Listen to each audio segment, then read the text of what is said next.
اسرائیل نے مشرق وسطی پر ایک اور جنگ مسلط کر دی۔ ایران کے 8 شہروں پر فضائی حملہ۔ اسرائیلی فوج کے مطابق 200 طیاروں نے 100 سے زائد اہداف کو نشانہ بنایا۔ ایران کے آرمی چیف اور پاسداران انقلاب کے سربراہ سمیت اعلیٰ کمانڈرز اور ایٹمی سائنسدان شہید ہو گئے۔ صہیونی حملوں میں متعدد ایرانی شہری بھی شہید ہوئے۔ تہران میں فوجی مراکز اور نتنز میں ایٹمی ریکٹر کو نشانہ بنایا گیا۔ تبریز میں ایٹمی ریسرچ سینٹر اور 2 فوجی مراکز پر بھی حملے کیے گئے۔ ایران نے اپنی فضائی حدود بند کر دی۔ امام خمینی ایئرپورٹ پر تمام پروازیں معطل ہیں۔ ملک بھر میں ایمرجنسی نافذ کر دی گئی ہے۔ تو آپ کو بتائیں کہ اسرائیل نے مشرق وسطی پر ایک اور جنگ مسلط کر دی۔ ایران کے 8 شہروں پر فضائی حملہ۔ اسرائیلی فوج کے مطابق 200 طیاروں نے 100 سے زائد اہداف کو نشانہ بنایا۔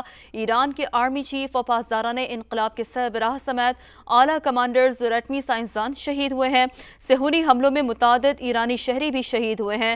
تہران میں فوجی مراکز اور نتنز میں ایٹمی ریکٹر کو نشانہ بنایا گیا۔ تبریز کی بات کریں جہاں پر ایٹمی ریسرچ سینٹر اور 2 فوجی مراکز پر بھی حملے کیے گئے۔ ایران نے اپنی فضائی حدود بند کر دی ہے۔ امام خمینی ایئرپورٹ پر تمام پروازیں معطل کر دی گئی ہیں اور ملک بھر میں ایمرجنسی نافذ کر دی گئی ہے۔ تو اسرائیل نے مشرق وسطی پر ایک اور جنگ مسلط کر دی۔ اسرائیل کے ایران کے 8 شہروں پر فضائی حملے، ایٹمی تنصیبات نشانہ بنے ہیں۔ ان حملوں میں 200 طیاروں نے 100 سے زائد اہداف کو نشانہ بنایا ہے۔ اسرائیلی فوج کے مطابق ایرانی آرمی چیف، پاسداران انقلاب کے سربراہ، ایٹمی سائنسدان شہید ہوئے ہیں۔ صہیونی حملوں میں متعدد ایرانی شہری بھی شہید ہوئے ہیں۔ تہران میں فوجی مراکز، نتنز میں ایٹمی ریئیکٹرز کو بھی نشانہ بنایا گیا ہے۔ اور آپ کو یہ بھی بتائیں کہ ایران نے اسرائیلی جارحیت کا ابتدائی جواب دے دیا۔ صہیونی حکام کے مطابق ایران سے 100 سے زائد کامیکازی ڈرونز فائر کیے گئے۔ اسرائیلی فوج نے اکثر ڈرون مار گرانے کا دعویٰ کیا ہے۔ اسرائیل کے بن گورین ایئرپورٹ پر تمام پروازوں کو بند کیا گیا ہے اور خبر رساں ادارے کے مطابق اسرائیلی اسپتالوں میں زیر زمین وارڈز قائم کیے گئے ہیں۔ تو اسرائیل کا بن گورین ایئرپورٹ ہے جو کہ تمام پروازوں کے لیے بند کر دیا گیا ہے۔ خبر رساں ادارے کے مطابق اسرائیلی اسپتالوں میں زیر زمین وارڈز قائم کیے گئے ہیں جو ایرانی حملوں میں شدت کی صورت میں استعمال کیے جا سکیں گے۔ صہیونی فورسز نے فلسطین کے مغربی کنارے میں بھی لاک ڈاؤن لگا دیا۔ تل ابیب میں خوف کا ماحول ہے۔ شہریوں نے ضرورت کی چیزیں خرید کر سٹور کرنا شروع کر دی ہے۔ تو یہ کچھ صورتحال ہے جو کہ بتائی جا رہی ہے فلسطین کے مغربی کنارے کی، جہاں پر لاک ڈاؤن لگا دیا گیا ہے۔ تل ابیب میں بھی خوف کا ماحول بتایا جا رہا ہے اور شہریوں نے ضرورت کی چیزیں خرید کر سٹور کرنا شروع کر دی ہے۔ تو ایران نے اسرائیلی جارحیت کا ابتدائی جواب دیا۔ صہیونی حکام کے مطابق ایران سے 100 سے زائد کامیکازی ڈرون فائر کیے ہیں۔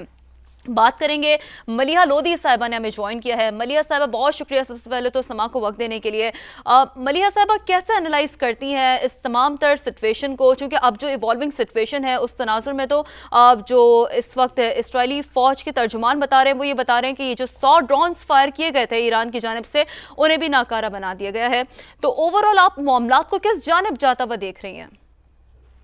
دیکھیے ابھی ایران کی طرف سے جوابی کارروائی ہونی ہے۔ ٹھیک، ہاں یہ ضرور ہے کہ انہوں نے ڈرونز بھیجے، لیکن جو اصلی ان کا جواب ہے وہ ابھی انہوں نے نہیں دیا۔ تو صورتحال اب اس پہ ظاہر ڈپینڈ کرتی ہے، مبنی ہے کہ ایران کی طرف سے کس نوعیت کی جوابی کارروائی ہوتی ہے۔ ساتھ ساتھ پھر یہ بھی سوال پیدا ہوتا ہے کہ یو این سیکیورٹی کاؤنسل کی میں سمجھتی ہوں کہ ایک ایمرجنسی سیشن ضرور بلائی جائے گی۔ میرا خیال ہے ایران نے آلریڈی درخواست کر دی ہوگی اور اس میں ہمیں دیکھنا ہوگا کہ کیا کوئی سیریس ایفرٹ ہوگی جنگ بند کرنے کی، اور اگر ہوگی تو کیا امریکہ اس کی حمایت کرے گا یا امریکہ وہی کرے گا جو ہمیشہ کرتا آتا ہے اسرائیل کی حمایت میں، کہ وہ ویٹو کر دے گا کوئی ایسی قرارداد کو۔ ابھی حال ہی میں آپ کو یاد ہوگا کہ انہوں نے ایک قرارداد جو کہ ساروں نے سپورٹ کی، 14 ممبرز 15 میں سے، غازہ کے سیز فائر کے لیے، اس کو بھی امریکہ نے ویٹو کر دیا۔ تو دیکھیں سوال پھر یہی پیدا ہوتا ہے کہ ایک ہی ملک ہے جس کی اسرائیل سنتا ہے اور وہ ہے امریکہ۔ لیکن اگر امریکہ نے اسرائیل کو گرین لائٹ دی اس حملے کے لیے یا وہ اس طرح سے ملوث ہے، حالانکہ سیکرٹری آف اسٹیٹ روبیو نے کہا ہے کہ ان کا کوئی تعلق نہیں ہے اس حملے سے، لیکن دیکھیں یہ سوال بھی تو ہے نا کہ ان کو تو پہلے سے پتا تھا نا۔ صدر ٹرمپ نے خود کہا ہے کہ مجھے پہلے سے پتا تھا کہ یہ حملہ ہونا ہے۔ تو اگر پتا تھا تو انہوں نے روکا کیوں نہیں پھر اسرائیل کو؟ اور اگر نہیں روکا تو پھر تو وہ ملوث ہے۔ جی درست.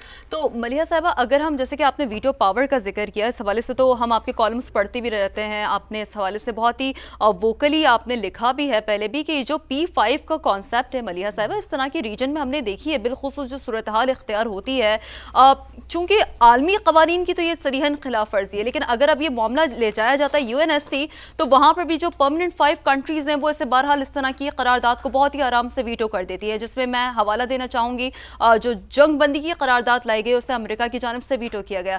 تو اسی تمام طور تناظر میں رہتے ہوئے ملیحہ صاحبہ پھر ایک امن کا جو ایک سیناریو ہے وہ تو کبھی ڈیولپ ہی نہیں ہو پائے گا. ہاں آپ صحیح کہہ رہی ہیں. دیکھیں ساری صورتحال تو پھر جس کو کہتے ہیں نا بگ پاور پالیٹکس پہ مبنی ہے. بگ پاور پالیٹکس میں تو لگتا یہ ہے کہ جو بڑی طاقتیں ہوتی ہیں وہ صرف اپنا مفاد دیکھتی ہیں, ان کو اس چیز کی پرواہ نہیں ہوتی کہ کہیں امن ہو رہا ہے یا نہیں ہو رہا. اور اگر آپ ویٹو کا ریکارڈ دیکھیں تو سب سے زیادہ ویٹو کس نے کیے ہیں؟ امریکہ نے. باقی پرماننٹ 5 بھی ویٹو کرتے ہیں آن اینڈ آف, حالانکہ چین نے بہت ہی میرا نہیں خیال کہ انہوں نے پاس کیے ہوں گے, لیکن سب سے زیادہ ویٹو تو امریکہ نے ایکسرسائز کیے. اور کس لیے ایکسرسائز کیے؟ اسرائیل کی حمایت میں, اسرائیل کو پروٹیکٹ کرنے کے لیے. تو آپ ٹھیک کہہ رہی ہیں کہ جو ادارہ ہے جس کی ذمہ داری ہے, پرائمری ذمہ داری ہے جنگ بندی کرانے کی, اگر وہ ہی فنکشن نہیں کر سکتا ایک ملک کی وجہ سے, پھر تو بہت ہی ایک افسوسناک سچویشن ہے. پھر تو لگتا ہے یہ کہ لا آف دا جنگل ہے دنیا میں. جی بالکل. اچھا ڈاکٹر صاحبہ, اب اس اسٹیج کے اوپر جہاں پر ہم یہ دیکھ رہے ہیں کہ اسرائیل نے جارحیت کی اور ایران نے کوشش کی کہ وہ اس کا ڈرون کے ذریعے جواب دے, تو صورتحال اب آپ کو جاتی ہوئی کہاں دکھائی دے رہی ہے؟ کیا یہ صورتحال بس اب یہاں پر یہ جنگ سٹاپ ہو جائے گی یا پھر یہ آگے اور مزید بڑھے گی؟ سٹاپ ہونے کا تو مجھے کوئی امکان فی الحال نہیں نظر آ رہا امیڈیٹ ٹرم میں, نیئر ٹرم میں, اس لیے کہ ابھی تو ایران نے جواب دینا ہے. یہ ڈرونز بھیجنا تو طرح سے ایک آپ کہہ سکتے ہیں کہ ایک ٹیمپری سی عارضی سی چیز تھی, لیکن ابھی تو ان کا جواب آنا ہے. اور پھر اسرائیل کی طرف سے بھی ہمیں دیکھنا ہے کہ وہ آگے سے کیا کرتے ہیں. تو خطرہ اب یہی ہے کہ جنگ طویل ہو سکتی ہے, خطرہ یہ بھی ہے کہ جنگ پھیل سکتی ہے, اور خطرہ یہ بھی ہے کہ کوئی ایسا ادارہ اس وقت نہیں ہے کہ جو جنگ کو روک سکے. جی تو ملیحہ صاحبہ کیا یہاں پر یہ پہلو سمجھنا اہم نہیں ہے کہ کس طریقے سے مطلب ہم نے دیکھا کہ سربراہ حماس سے لے کر ابھی تک کی جو کارروائی کی گئی اسرائیل کی جانب سے باقاعدہ پینیٹریشن کا مظاہرہ کیا گیا ہے اور بخوبی طور پر جو اپنے ٹارگیٹس ہیں وہ اچیو کیے گئے, اپنے اہداف حاصل کیے گئے ایرانی سوئل کے اندر رہتے ہوئے. تو ڈونٹ یو تھنک کہ اس حوالے سے ایک لمحہ فکریہ یہاں پر یہ ڈیولپ ہوتا ہے کہ کیا ایران اس طرح کے فرسٹ اسٹرائک رسپانس کے لیے تیار نہیں تھا, یا ابھی تھوڑا انتظار کیا جائے گا اور اس کے بعد اس پر فلی ریٹیلیٹ کیا جائے گا؟ ملیحہ صاحبہ نہیں, لگتا تو یہی ہے کہ ان کو معلوم تو ہوگا, اس لیے کہ اگر اس سے 3 دن پہلے 4 دن پہلے, جیسے پہلے بھی ہم نے بات کی اس پہ کہ امریکہ اپنے ٹھکانوں کو خالی کروا رہا تھا خطے میں, تو ظاہر ہے کیوں خالی کروا رہا تھا, اور پھر رپورٹس بھی تھیں. لیکن لگتا یہی ہے کہ ایران کی جو ایئر ڈیفنس کیپیبلٹی ہے وہ اس حد تک کام نہیں کی جو کہ اس کو کرنا چاہیے تھا. اور ایران ظاہر ہے اس کو ضرور ریویو کر رہا ہوگا, اس کو ری اسیس کر رہا ہوگا. اور اسرائیل کی طرف سے بہت ہی شدت کا اٹیک تھا اور ملٹیپل ٹارگٹس پہ.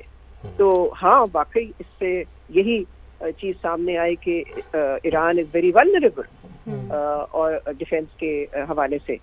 تو اب اگین دیکھنا یہ ہے کہ ان کی طرف سے کیا جواب آتا ہے. اور سفارتکاری کا جو رول ہے, ڈپلومیٹک مووز, وہ بڑا اہم ہے یہاں پہ. ملیحہ صاحبہ تو آپ کون سے ممالک کو زیادہ متحرک ہوتا ہوا دیکھ رہی ہیں؟ کچھ اہم رابطے یقینی طور پر ابھی بھی چل رہے ہوں گے.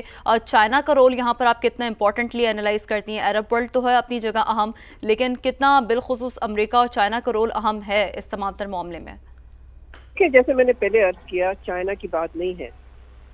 ایک ہی ملک ہے جس کی اسرائیل سنتا ہے, وہ ہے امریکہ. جی ایک ہی ملک ہے جو جنگ بند کرا سکتا ہے, وہ ہے امریکہ. ایک ہی ملک ہے جو کہ اسرائیل کو روک سکتا تھا حملہ کرنے سے پہلے, اور وہ ہے امریکہ. وہ چین نہیں ہے, بیکاز چین کے وہ تعلقات نہیں ہیں. چین نہ اسلحہ بھیجتا ہے اسرائیل کو, اور نہ ہی اس کی اس طرح سے حمایت کرتا ہے سفارتی طور پہ یونائٹڈ نیشن سیکورٹی کاؤنسل میں, جو کہ امریکہ کرتا ہے.